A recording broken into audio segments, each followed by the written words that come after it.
What time was the event supposed to start? Or what time was, Lil Wayne supposed to appear? I'm not sure on what time he was supposed to appear, but the club was open from 10 to 3. 10 to 3. And when you first got there, had Lil Wayne arrived yet? No. Do you remember him ever arriving at some point while you were on shift? I don't recall him arriving. Okay. As in, did you ever personally see him arrive or realize he got there? No.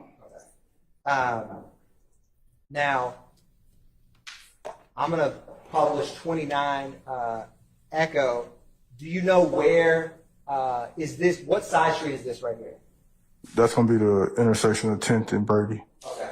Now, do you know or remember learning how Lil Wayne got to the compound of his entourage? It was going to be on a tour bus. Okay. Do you know where that tour bus parked? It was somewhere in that area over there. And by over there, can you point for the jury where it was? Right here. Okay.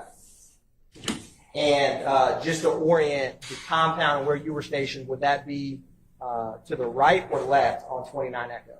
It'd be to the right. Okay.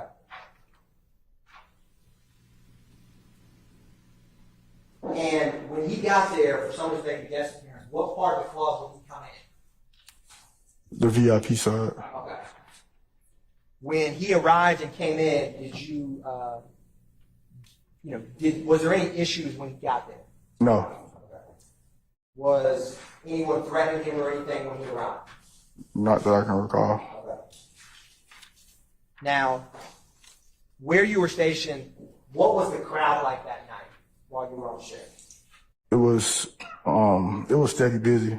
It was just a lot going on, but it was calm for the most part. And was it comparative, size-wise, was the crowd average, larger, smaller? Did you almost you worked at the compound? It was a little above average. And were people clamoring to get in or jumping over fences? What was it like for people waiting to go inside? Oh, it was calm. Everybody was just trying to basically get inside the club. Okay. So when your shift first started, did you have any issues at the beginning part of the shift with any patrons? No. Okay. Did that ever change? Yes. I'm going to publish 11 Echo. Was there ever a part in the night, or can you tell the jury what happened while you were working at corner of 11th Avenue and Brady on April 26th? What happened? Okay. While working that night between, I want to say approximately 2:30, 3 o'clock time frame, we observed a group of males, about 25, 30 males, loitering in the area of 11th and Brady right there. We basically told the male they had to leave. When the artist came out, I guess they got word somehow, not sure how, that he was... I stated objection. Okay. Now, we're gonna break this down. Right? Gotcha. So, can you show the jury where it was that you first saw this group of 25 to 30 males that you described? It was going to be at the corner of 11th and Brady. Okay. Right up here. And where were you stationed roughly when you first saw them? In the same vicinity. Okay. What first drew your attention to this group of males? Basically, they were just hanging out on the corner, and we saw them, and it was just, it just looked out of, it wasn't ordinary, basically, put like that. Now, do large groups usually appear at the club that time of night? No. What time was it again that the club closed? At 3. Okay. And in that group, was it females, males, a mixture? I just recall males. Okay. And what do you remember them doing, you first see them? After seeing them, what are they doing? After we initially told them to leave the location, when they started running towards the area where the tour bus was, they were basically just yelling, basically. And when you say we, was there other APD officers nearby you? Correct. Okay. Now, when you say they were yelling, what were they doing?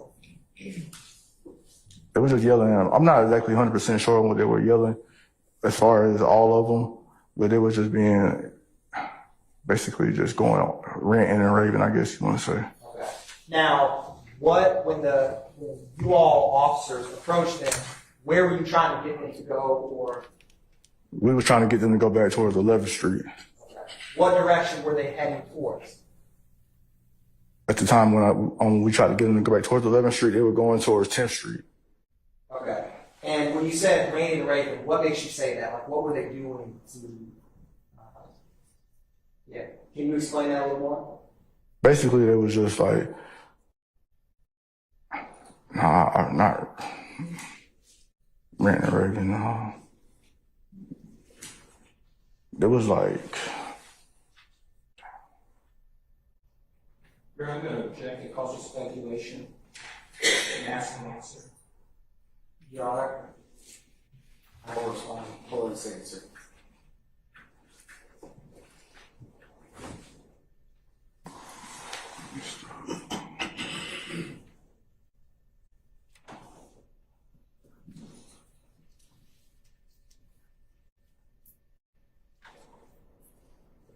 I'm going to overrule the objection. You can answer it.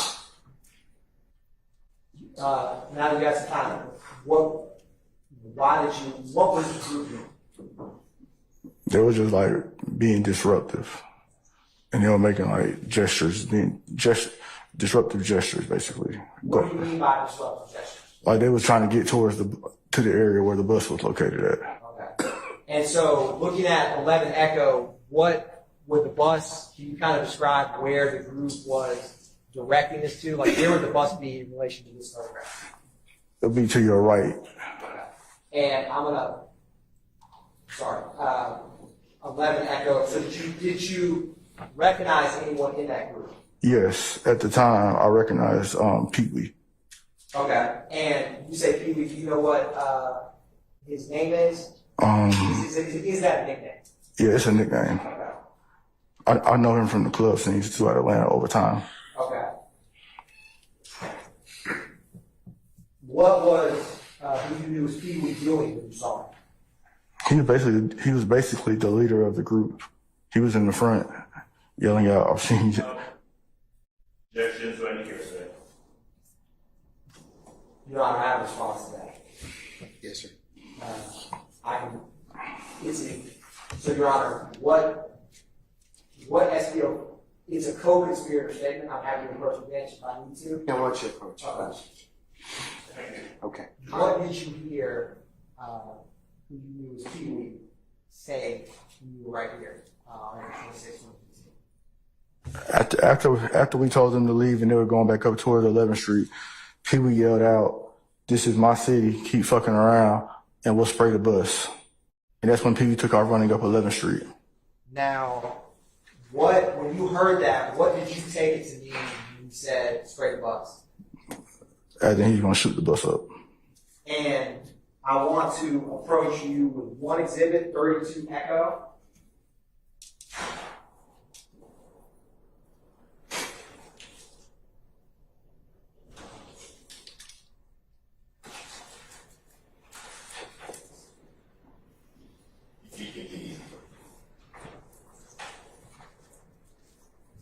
Your Honor, I show this to defense counsel. I'm handing the witness what's been marked as 32 Echo. Correct.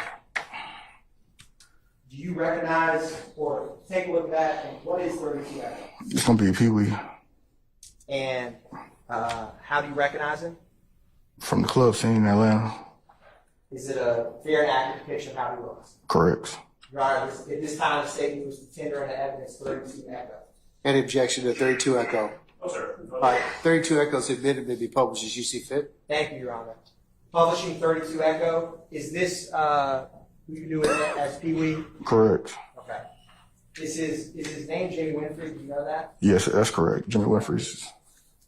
And when he made the statement about spraying the bus, how far away from you was he? Probably about like 10 feet away. Okay.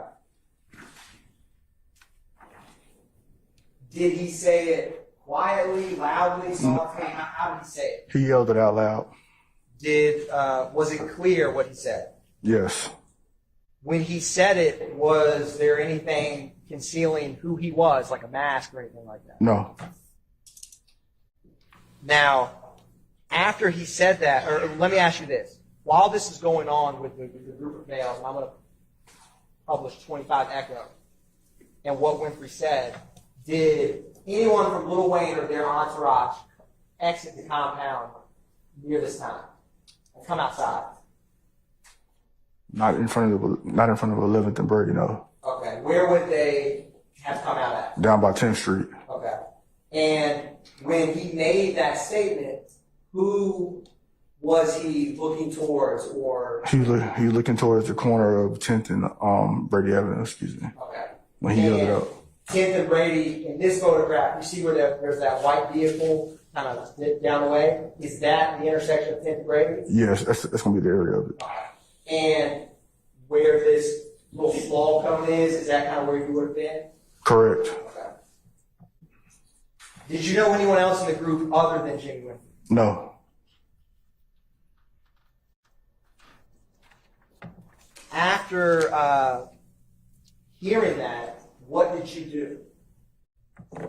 I advised Investigator Dennis what he had just said, but Peewee had took off running up 11th Street at that time. Okay. So I'm going back to 11 Echo. Would he take up running this 11th right here at the left side of the screen? Yes, he ran up towards Howell Mill on 11th Street past that stop sign. Okay. Now, when he took off running, was it slow, fast, a jog? How would you describe it? I don't recall. Okay. What was his demeanor when he made the statement? Was he calm? Was he smiling? Was he sad? Was he angry? What would you describe him when he made the statement? I don't recall. It was just, I don't recall. Okay. Was he by himself when he made the statement, or were other people around? When he made the statement, when he made the statement, he's with the whole crew. And do you recall any gestures or anything to anyone that Winfrey or anyone in that crowd was making? No. After he went up 11th Street, did you ever see him again? Yes, probably about between 2 to 5 minutes later, Peewee came back down 11th Street towards Brady, driving the white and color Z28 Camaro, and he stopped at the stop sign while I was standing in the middle of the street of 11th and Brady. Okay. I'm going to go to 6 Echo. Where were you when, is this Brady and 11th Street? Correct. Where were you when you first saw him in this vehicle? Where that white line is in the picture, Can excuse you me. point for the jury? Right up here. Okay. And where was any other officers nearby you? Dennis was probably like 15 yards away from me. Can you point for where Dennis was? He was gonna probably be right here where the double yellow lines are. Okay. Now,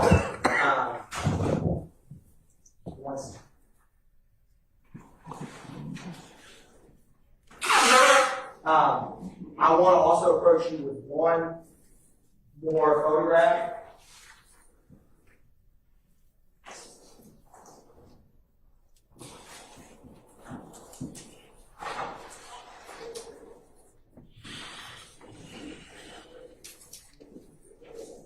Your Honor, I've shown defense counsel 33 Echo. I'm approaching Senior Patrol Officer Finney. Can you take a look at that? Do you recognize that? Yes, that's gonna be a white and color Z28 Camaro. Okay. And is it a fair and accurate depiction of how that vehicle that you saw looked on April 26, 2015? Correct. Your Honor, the state's going to tender for demonstrative purposes 33 Echo. Any objection to 33 Echo, gentlemen? No objection. All right, 33 Echo is admitted, may be published as you see fit. So, SBO Finney, you said, I'm going to use this stick along with you, that, did you say that the car was, where was the car when you first saw it? Right there? Okay. I'm going to publish 33 Echo. I'm going to give this back to you. Is that vehicle look like the car that Jay Winfrey was in that night when you saw him? Correct. And when you saw him, I'm going to go back to 6 Echo.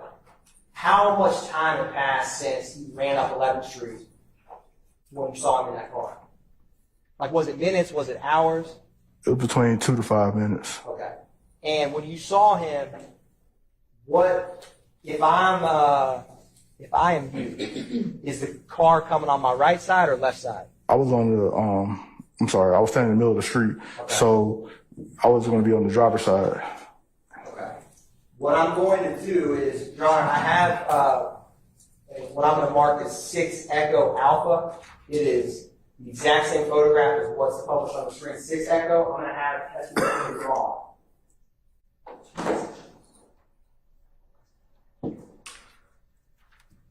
So SBO Finney, I'm approaching you with 6 Echo Alpha, and I'm going to give you a Sharpie.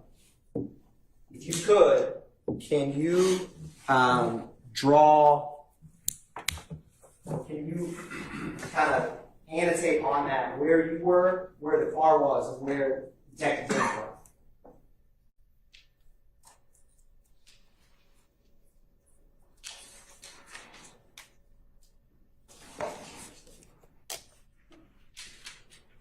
And is that 6 Echo Alpha that you're writing on, is that, other than your writing, the same photograph as 6 Echo is published on the screen? Correct. Okay. What did you, can you kind of describe for the jury, using the pointer, what you drew on 6 Echo Alpha? Yes, I put the car exactly where the white line is, and then I put myself right there below the car, and then I put Investigator Dennis in the middle of the street. Okay, so you said you put, is this the white line you're talking about with the car? Correct. And where, you tell me where to stop, where you would have been. Right there beside the white line. Okay, like here? No, go over. Here? This way? Yeah, Okay, you would have been here. Right there. Got it. And where would Dennis have been? In the middle of the street by the manhole cover. Okay, by here? Yes. Okay.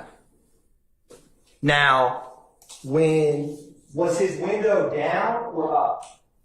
It was down. Okay. What did you see when you drove past you? I saw a black assault rifle, butt up in the air, and with the muzzle of the weapon pointed towards the ground of the car. Okay. So was the gun in the passenger side of the vehicle? Correct. Okay. And so the muzzle was down, and you said the magazine was up? No, the butt of the gun. Okay, butt of the gun. And you said a black assault rifle. Do you know a common gun that it resembled? Assault rifle. I can't give you a make or model. That's fair. How close were you to the car when you saw the black assault rifle? I was right there, like a foot, less than a foot. Okay. Now, did Mr. Winfrey, did he say anything or look over at you in any way when he drove past? He looked at me. He said something to me, but I don't remember what it was. And then once I noticed the gun, I advised Dennis to stop the car, and that's when Peewee sped away, going northbound on Brady Avenue towards Howell Mill. Okay. Now, how quickly were you able to advise Fire Detective Dennis? It was like seconds. And what did you tell Investigator Dennis? There, I saw the gun in the passenger seat. Did he have a reaction to that? Objection, Your Honor, prosecutors. I don't recall. I sustain the objection.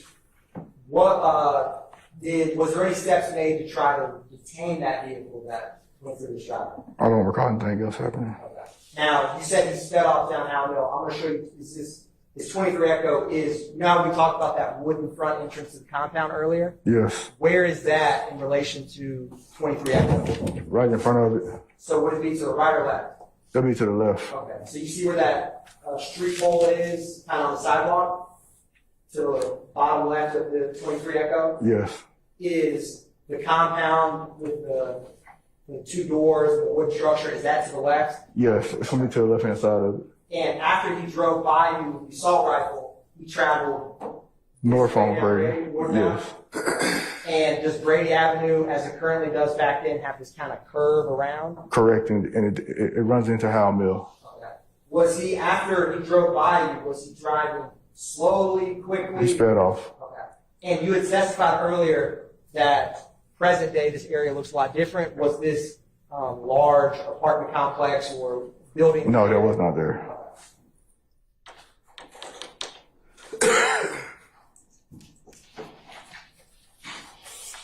Now, you stated earlier that you had been working at the compound. Well, how many years roughly were you working at the compound between or before April 26, 2015? Like 2 years, 5 years, 10 years? Probably about 5. Okay. And you had been working there a couple times a month? Correct. Okay. How many times in that span have you ever witnessed someone with an automatic weapon? Never. How many times since working there did you ever hear someone threaten to spray a bus? Never. Non-relevant. I state the objection. SBO Finney, did you ever write a supplemental report to this afterwards? Yes. How did that come about? After basically 30 days that went by, I was called about the incident, and they advised me to do a supplemental report to what I saw that day, and that's how the report came about. And did you, do you know if Investigator Dennis, did he ever have any involvement with any follow-up with this? I'm not aware. I'm not sure. And have you ever had to write at the compound that you've been working a supplemental report after an extra job you worked there? Objection relevant. I'll state the objection.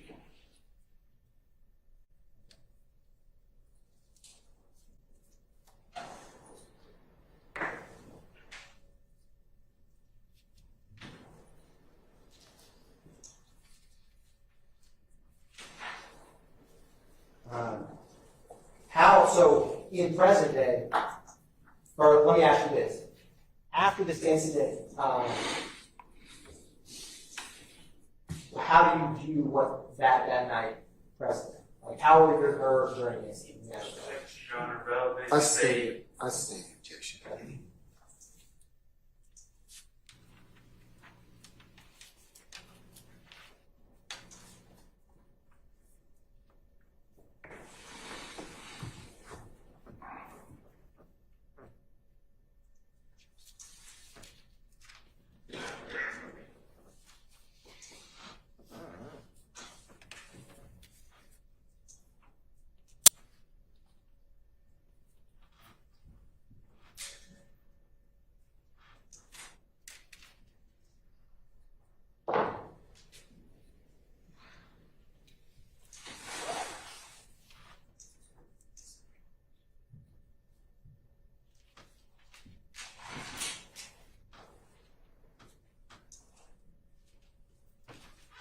Why did this incident stick out in your mind?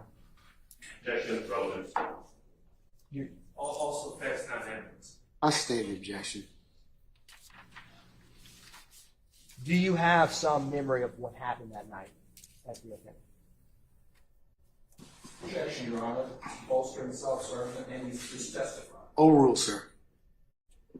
Yes, I have. I mean, the biggest thing about that whole situation was the gun being in the car and all them guys on the corner on loitering. And other than, compared to other nights you worked at the compound, why does it stick out to you? Because it could have went south if we weren't out there. No further questions at this time. Thank you, Senior Patrol Officer. Ladies and gentlemen, before we have any further examination, how about we take some lunch? Okay. All right.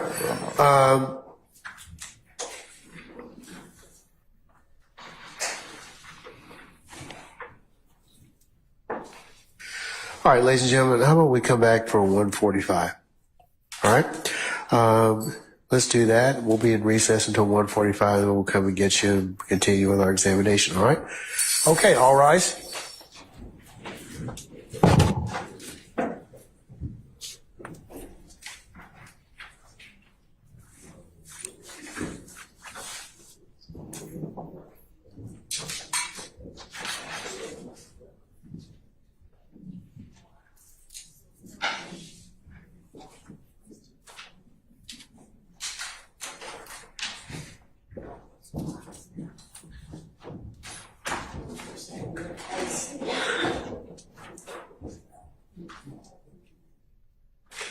All right, ladies and gentlemen, please be seated. Our jury has left us.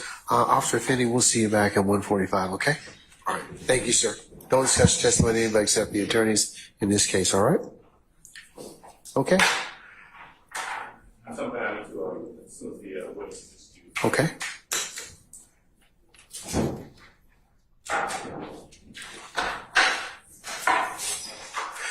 All right, our witness has left us. Yes, sir. Judge, I'm going to make an objection. I'm objecting to the both the question and the response.